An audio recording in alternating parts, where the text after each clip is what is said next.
विद्यार्थी मित्रों, very good morning to all of you. Chapter number 5 पृष्ठ रसायन विज्ञान ની અંદર આપણે આગળના લેક્ચર ની અંદર ચર્ચા કરી, ખૂબ ઇમ્પોર્ટન્ટ ટોપિક ઉપર આપણે ચર્ચા કરી, બરાબર। ફ્રુનલિચ અધિશોષણ ક્ષમતા કે exam point of view IMP છે। કાલે પણ આપણે વાત કરી હતી એ બાબત છે કે ભાઈ એક જ તાપમાને અધિશોષણ જે થાય તો એના ઉપર કેવી રીતે એની અંદર ચેન્જીસ થાય છે અથવા તો ફેરફાર થાય છે એ બાબતની જનરલી આપણે ચર્ચા કરવાની હતી। ओके, टॉपिक જોઈએ આપણે આજનો નવો ટોપિક જેની ચર્ચા આપણે આજે કરવાની એ આપને આપેલું છે દ્રાવણ કલામાંથી અધિશોષણ। શું આપેલું છે? દ્રાવણ કલામાંથી અધિશોષણ, બરોબર। તો દ્રાવણ કલામાંથી અધિશોષણ એનો મતલબ શું? તો કે ભાઈ અત્યાર સુધી જે અધિશોષણની વાત કરી એની અંદર શું હતું? તો કે ઘન અધિશોષક હતો અને અધિશોષિત હતો એ કોણ હતું? તો કે વાયુ હતો। હવે આપણે અધિશોષિત છે એટલે શેમાં જોવાનું છે? તો કે દ્રાવણની અંદર, પ્રવાહી પદાર્થની અંદર। દ્રાવણ એટલે આપણે પ્રવાહી અવસ્થા લેવાની, બરાબર। દ્રાવણ વાયુ પણ હોઈ શકે, નો ડાઉટ। આપણે આખું ચેપ્ટર ભણી ગયા છીએ અને તમને બધાને એ બાબતની જાણ છે, પણ અહીંયા આપણે એવી વાત કરવાની છે કે જ્યારે કોઈ પણ દ્રાવણ બને ત્યારે એમાં બે પદાર્થ હોય। જનરલી હું જલીય દ્રાવણની વાત કરું છું, એટલે સીધી વાત થઈ કે શું કે ભાઈ દ્રાવણ તમારું કેવું હશે?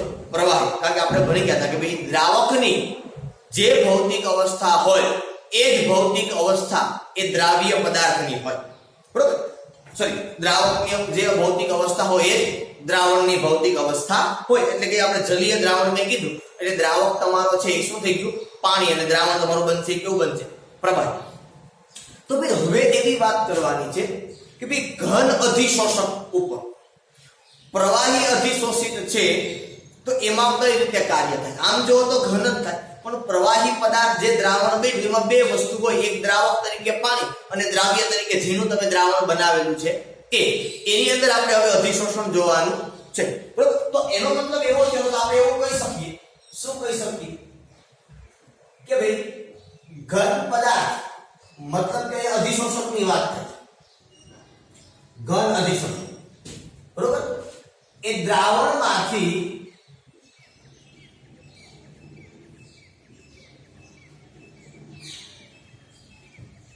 દ્રાવ્ય પદાર્થનું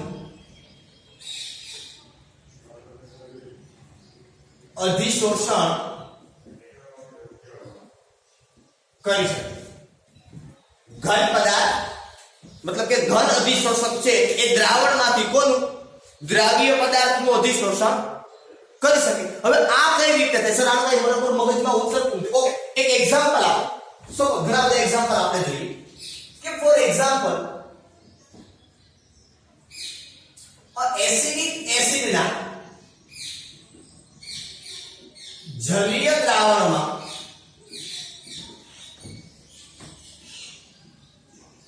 ચારકોલ ઉમેરતા એસિડિક એસિડની ચારકોલ ઉમેરતા તો ઉમેરીને હલાવતા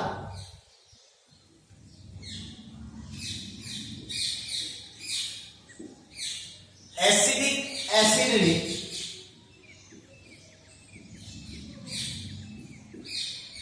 સાંદ્રતા ઘટે। આનો મતલબ શું છે? તમે જો કે આનો મતલબ આવો થયો કે માનો કે આપણી પાસે આ એક પાત્ર છે, આ પાત્રની અંદર મેં એસિડિક એસિડનું જલીય દ્રાવણ ભર્યું। શું ભર્યું મેં? આ જે ભર્યું એ શું ભર્યું? એસિડિક એસિડનું જલીય દ્રાવણ। તો હું એમ કહ્યું તમે આ 1 મોલર એસિડિક એસિડ છે એટલે ખબર પડી ગઈ તમને 1 મોલર છે એટલે પાણી વાળું જલીય દ્રાવણ હોય। હવે આની અંદર જ્યારે હું ચારકોલના કટકા નાખું, ચારકોલ એટલે કે કોલસો, આ કોલસાના કટકા નાખું અને સ્ટર કરું મતલબ કે હલાવું એટલે શું થશે?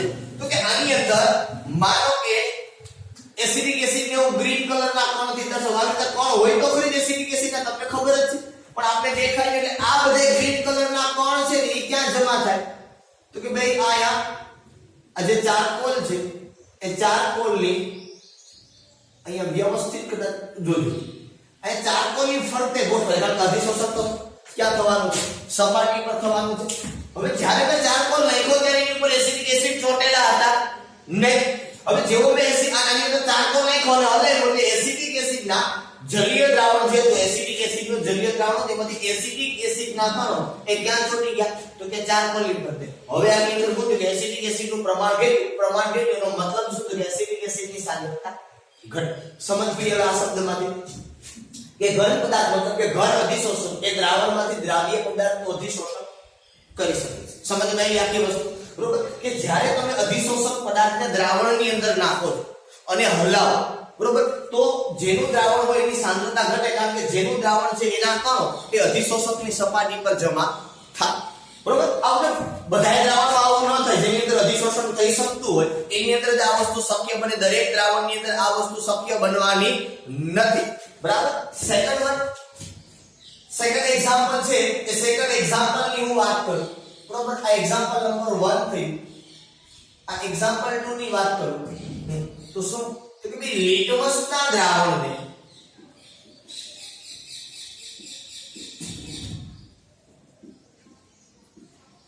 ચારકોલમાં ઉમેરી હલાવતા તે રંગવિહીન બને હવે આપણને એમ થાય સર લિટમસ નું દ્રાવણ એટલે કેવું હવે લિટમસ એટલે આપણે કહે સર લિટમસ પેપર ની વાત તો કે હા હવે લિટમસ પેપર એટલે શું છે હવે પહેલી વાત તો એ થાય સર આપણે તો ખાલી એટલી ખબર છે કે ભાઈ લાલ ભૂરું બને તો બેઝ કહેવાય ભૂરું લાલ બને તો એસિડ કહેવાય લાભુબેન આપણે આવું યાદ રાખ્યું યાદ છે ને તમને શું યાદ રાખ્યું તું લાભુબેન લાલ ભૂરું બને તો બેઝ બરાબર પણ એ લિટમસ ની ઉપર જે રંગ આવ્યો એ રંગ ક્યાંથી આવ્યો હશે લિટમસ બન્યું છે એવું હશે તો કે ભાઈ એ ફિલ્ટર પેપર હોય તમે ફિલ્ટર પેપર તો જોયું છે લેબોરેટરી ની અંદર જેની અંદર તમે કઈ વસ્તુ ગાળતા હો બરોબર કોઈ દ્રાવણ છે એ ગાળતા હો તો એ ફિલ્ટર પેપર ઉપર એનો રંગ છે એ જમા કરવામાં આવે અથવા તો જો લિટમસ નું દ્રાવણ હોય તો એ લિટમસ છે ને એ બીજું કઈ નથી હકીકતે આવું છે લિટમસ ક્યાંથી મળી આવે બરોબર તો કે લાઇકેન નામની અપુષ્પી વનસ્પતિ છે શું છે લાઇકેન નામની અપુષ્પી વનસ્પતિ જે છે એને લઈ અને એનું તમે જલીય દ્રાવણ બનાવો એટલે એ લિટમસ દ્રાવણ થઈ ગયું કેવું દ્રાવણ થઈ વનસ્પતિ જલીય દ્રાવણ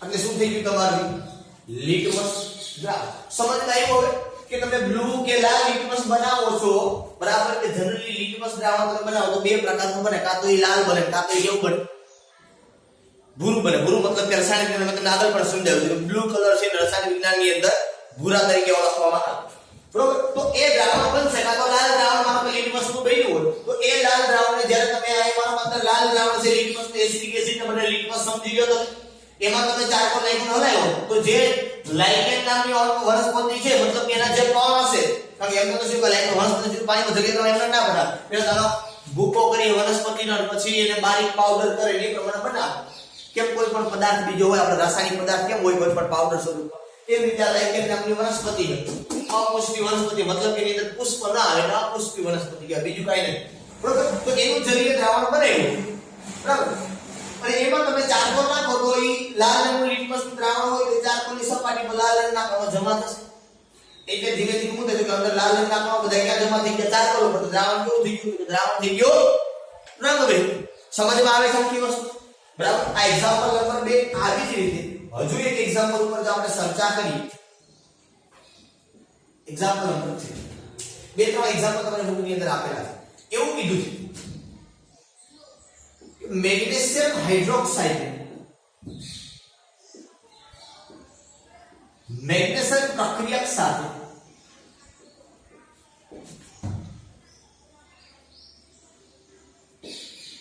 ઉમેરતા તે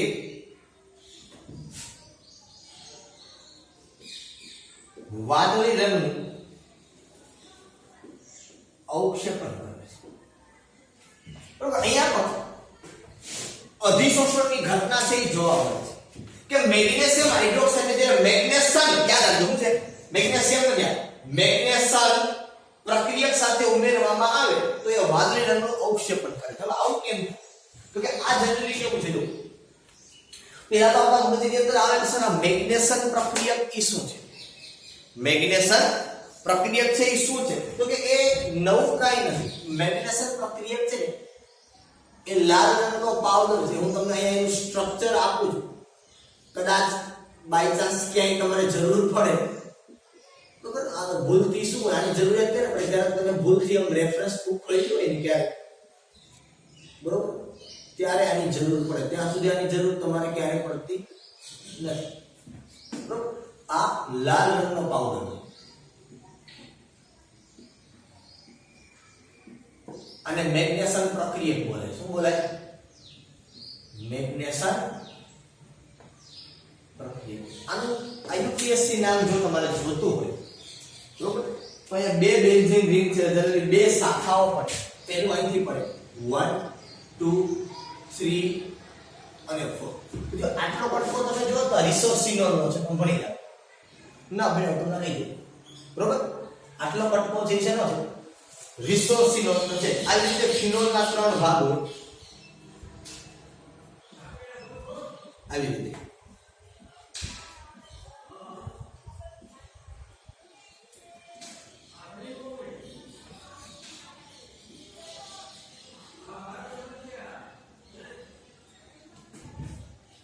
બરોબર જેમ આપણે તમને કદાચ યાદ હોય કે ક્રેસોલ જોયું હતું ચેપ્ટર નંબર 6 ની અંદર જ્યારે ફીડ પ્લવન પદ્ધતિની વાત કરતા હતા ત્યારે આપણે ક્રેસોલ જોયું કે ઓર્થો ક્રેસોલ મેટા ક્રેસોલ ને પેરા ક્રેસોલ માં CH3 CH3 હતા. અહીંયા OH હોય બધી બાજુ એટલે આને શું કહેવામાં આવે બરોબર ફિનોલના જે એ 3 ભાગો આવે બરોબર. આને ક્વિનોલ કહેવાય અને રિસોર્સિનોલ કહેવાય બરોબર. એવી રીતે આ ત્રણેય જે ભાગો આપણને આપવામાં આવેલા છે એ પ્રમાણે આ જે ભાગ છે એને શું કહેવામાં આવે રિસોર્સિનોલ. શું બોલે આને આપણે આગળ ચેપ્ટર ની અંદર તમે ભણ્યા છો તો આપણે આગળ રહી ભણ્યા તો આપણે આગળ ચેપ્ટર ની અંદર અમે જોશું બરોબર કેવી આ સ્ટ્રક્ચર છે એને કોને કોને શું કહેવાય બરોબર. ચાલો હવે આ સ્ટ્રક્ચર ને હું કાઢી નાખું તો તમારે સાચું ચેપ્ટર જે છે આલ્કોહોલ ફિનોલ અને ઇથર તો એ ચેપ્ટર ની અંદર તમારે જનરલી આ ત્રણેય સ્ટ્રક્ચરો છે એ ત્રણેય સ્ટ્રક્ચર તમારે આવશે ત્યારે આપણે સરકાર છે વધારે બરોબર. અત્યારે તમને માત્ર કઈ ક્રિયા ફિનોલના વ્યુત્પન્નો છે તો અહીંયા પણ 4 નંબર આવે છે અને અહીંથી જો તમે જોવો તો આ 1 2 3 અને 4 અહીંથી પણ 4 નંબર આવે છે. આ જે સમૂહ આખો ભાઈ અને એઝો સમૂહ કહેવાય. કયો સમૂહ કહેવાય? એઝો. શા માટે? તો કે આ સમૂહ છે ને જનરલી આ પ્રમાણે n ટ્રિપલ બંધ n અને એઝો સમૂહ બોલે. કયો સમૂહ બોલે? એઝો. પણ આ ડબલ બંધ તૂટે એટલે બે બાજુ એક એક જગ્યા ખાલી પડે ને જગ્યા ખાલી પડી એટલે એક બાજુ નાઇટ્રોબેન્ઝીન જોડાણ અને એક બાજુ શું જોડાણ? રિસોર્સિનોલ. એટલા માટે આને એઝો સમૂહ બોલે. શું બોલે? હકીકતે આ છે એવું છે તો કે ટ્રિપલ બંધ થી જોડાયેલું છે. હકીકતે સિંગલ બંધ થી જોડાયેલું નથી. તો આ ટ્રિપલ બંધ થી તૂટે છે અને આ બંને બાજુ જગ્યા ખાલી પડે છે એટલા માટે આપણે આને શું બોલીએ છીએ? એઝો સમૂહ તરીકે આપણે આને ઓળખીએ છીએ. બરાબર. ઓકે ચાલો હવે આપણે પેલા નામ આપીએ તો બે શાખાઓ છે. આ મુખ્ય ક્રિયાશીલ સમૂહ એઝો તમારો એ બધી બે શાખાઓ થાય છે એટલે આપણે આને આવું કહી શકીએ કે પેલા તો તમને ખબર છે અહીંયા લખ્યા 4 કાઉન્સમાં આનું નામ તો બધી આ મુખ્ય છે. નાઇટ્રોબેન્ઝીન કરતા OH છે એ આયુપીએસસી ક્રિયાશીલની અંદર પહેલા આવે તમને ખબર હોવી જોઈએ. બરાબર છે. નાઇટ્રો હોતી છે લે આપણે ભણી ગયા બરોબર. ક્રિયાશીલતાની શ્રેણી એસિડ એસ્ટર એમાઇડ સાયનાઇડ આલ્ડિહાઇડ કીટોન એ આખી શ્રેણીની અંદર નાઇટ્રો છે એ પેલા OH સમૂહ આવે આ મુખ્ય છે બરોબર. તો 4 નંબર ઉપર આ આખું છે એને પેલા નામ આપીએ. કેટલા ને? આટલાને નામ આપું પેલા કારણ કે આ મુખ્ય છે આ શાખા છે. શું થાય તો એની અંદર શું છે કે 4 નાઇટ્રો 4 ઉપર નાઇટ્રો ફિનાઇલ બેન્ઝીન ને કીધું ફિનાઇલ આ થઈ ગયું એઝો બરોબર. ત્યાર પછી શું છે હવે આ ભાગ તો કે એ છે રિસોર્સિનોલ. શું છે રિસોર્સિનોલ. જો આ બે પાસે પાસે હોય OH હમણાં મેં જોયું એને કેટેકોલ કહેવાય. શું કહેવાય? કેટેકોલ. OH ઓર્થોમાં હોય 1 2 ઉપર OH હોય તો કેટેકોલ, 1 3 ઉપર હોય તો રિસોર્સિનોલ અને 1 4 ઉપર હોય તો એને ક્વિનોલ. શું કહેવાય એને? ક્વિનોલ. બરાબર. ચાલો હવે આપણે આ તો મેં તમને મેગ્નેશન પ્રક્રિયકની વાત કરી. હવે બીજી વાત એ કરતો જાણની સાથે સાથે કે મેગ્નેશન પ્રક્રિયકનું મુખ્ય કાર્ય શું છે? તો કે દ્રાવણમાંથી મેગ્નેશિયમ તત્વનું શોધ કરવા માટે. મેગ્નેશન પ્રક્રિયક શા માટે ઉમેરવામાં કોઈ દ્રાવણની અંદર? તો કે એ દ્રાવણની અંદર મેગ્નેશિયમ છે કે નહીં એની ખાતરી કરવા માટે આ મેગ્નેશન પ્રક્રિયકનો ઉપયોગ કરવામાં આવે છે. આનો ઉપયોગ શું છે એ પણ તમને કહી દઉં કે દ્રાવણમાં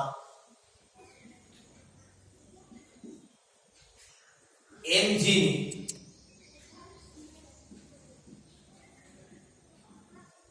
ખાતરી કરવા માટે. બરોબર કે દ્રાવણમાં Mg છે કે નહીં એની ખાતરી કરવા માટે આ મેગ્નેશન પ્રક્રિયક છે એનો ઉપયોગ કરવામાં આવે. હવે જ્યારે આની પ્રક્રિયા છે આપણે કોઈ યાદ રાખવું કે MgOH સ્પાઇસના દ્રાવણ સાથે મેગ્નેશિયમ હાઇડ્રોક્સાઇડ આ પાણીમાં અલ્પ દ્રાવ્ય છે.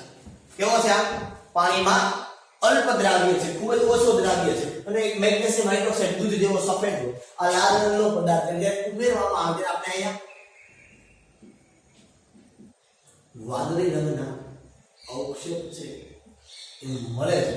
કારણ કે મેગ્નેશિયમ છે એ આ મેગ્નેશન પ્રક્રિયકની સપાટી પર અધિશોષિત થાય છે, એની ઉપર જમા થાય છે. કોણ? મેગ્નેશિયમ. ખાલી વાત કરું છું એ ક્યાં જમા થાય છે? તો કે મેગ્નેશન પ્રક્રિયકની સપાટી પર જમા થાય છે અને એના કારણે જે નવું રાસાયણિક સ્ટ્રક્ચર બને એનો વાદળી રંગ છે જનરલી આપણે જોવા મળે છે. એટલે આ ત્રીજું એક્ઝામ્પલ તમારે આ તમારી મેં ખાલી આ બધા તમારી જાણકારી માટે.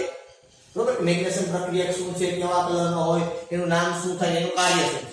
બરોબર. એ તમારી જાણકારી માટે તમારે એક્ઝામ લખવાની કોઈ જરૂરિયાત રહેતી નથી. હવે સેકન્ડ થિંગ આપણે એ જોઈ છે કે ભાઈ અધિશોષણ જે થાય બરોબર તો એ દ્રાવણની અંદર ખાસ વાત કરીએ કે દ્રાવણમાં જે અધિશોષણ થાય એ કઈ કઈ બાબતો ઉપર આધાર રાખે. દ્રાવણની અંદર થતું અધિશોષણ એ કઈ કઈ બાબતો ઉપર આધાર રાખશે એ બાબતની આપણે ચર્ચા છે કે આજના લેક્ચરની અંદર કરીએ. કઈ કઈ બાબત ઉપર આધાર રાખશે? પહેલી કે દ્રાવણમાં થતું જે અધિશોષણ છે એ તાપમાન ઉપર આધાર રાખશે. પહેલી વાત કમ્પલસરી છે કે અહીંયા તાપમાન કેટલું છે એ તાપમાન ઉપર આધાર રાખશે. એટલે પહેલી વાત કોના ઉપર આધાર રાખશે? કે તાપમાન ઉપર આધાર રાખશે. કે તાપમાન વધે તો અધિશોષણ ઘટશે. શું થશે? તાપમાન વધે તો અધિશોષણ છે કેવું થઈ જશે? ઘટશે. નંબર 2 દ્રાવ્ય અને દ્રાવકનો સ્વભાવ કેવો છે?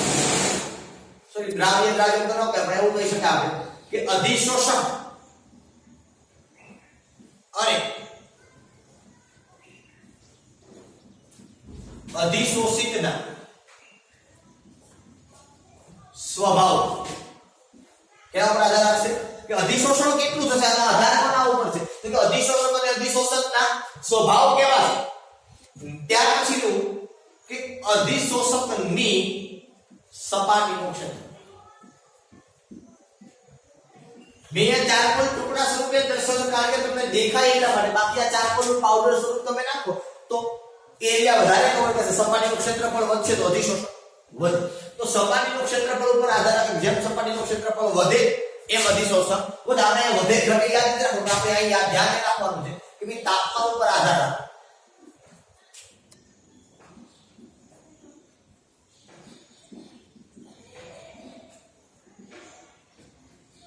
બરાબર. ત્યાર પછીનું જે પેરામીટર આપણે જોવાનું છે કે હજી બીજી એવી કોઈ બાબત છે કે જેના ઉપર આધાર રાખે તો કે હા તમે સાંદ્રતા છે એ કોઈ પદાર્થની દ્રાવ્ય પદાર્થની સાંદ્રતા કેટલી છે. દ્રાવણમાં દ્રાવ્યની સાંદ્રતા પર આધાર રાખે કે ભાઈ દ્રાવણની અંદર દ્રાવ્ય પદાર્થની સાંદ્રતા કેટલી. જો વધારે હશે તો કદાચ વધારે અધિશોષણ થાય. બરોબર. એ પછી ડિપેન્ડ એના ઉપર પણ રાખે કે તમારો અધિશોષક છે કેટલો.